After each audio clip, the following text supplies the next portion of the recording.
dami natin kakainin din. Ito na sa atin yung dalawa. Ako mag-ano na lang dito. Kuha na lang ako dito. Unahin na natin to kasi ito yung ready na. Okay. Hindi na lang ako mag-plan.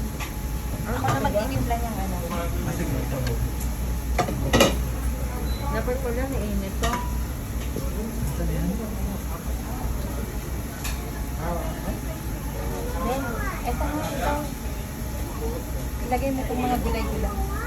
Dandahan na kasi bibig. Saan mo ko ito? Hindi, ilagay mo pa hati.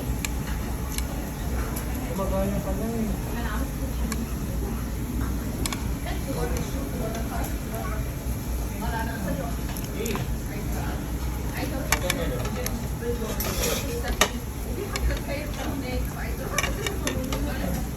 Huwag mo lalagyan ng fish ha. Parang last time nilagyan niya ng fish yun. Ay, dito ko sa spicy lang. Kasi gusto ko lang ako kumakain. Kasi Sige, lagyan mo yan para may timpla. hindi ko lang nakita, di ba kumakain ng fish.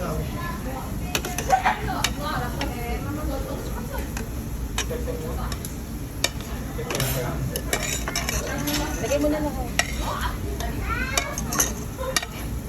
Yan. 5 minutes na.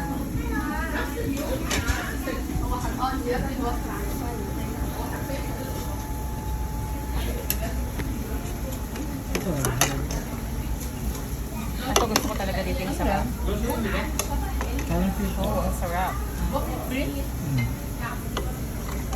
Ito chicken.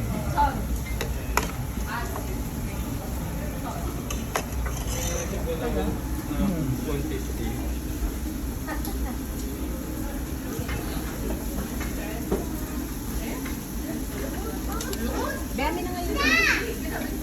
Aray! Aray!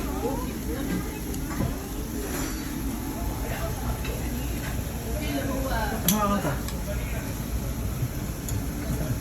Hindi na.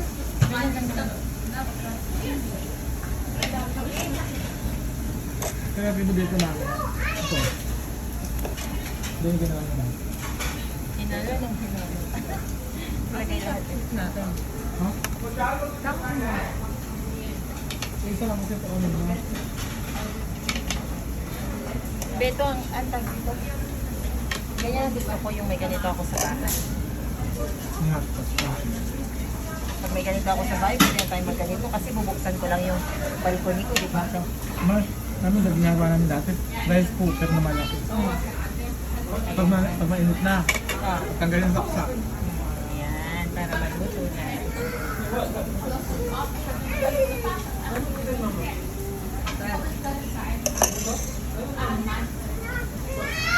Meron naman yung ganun tayo.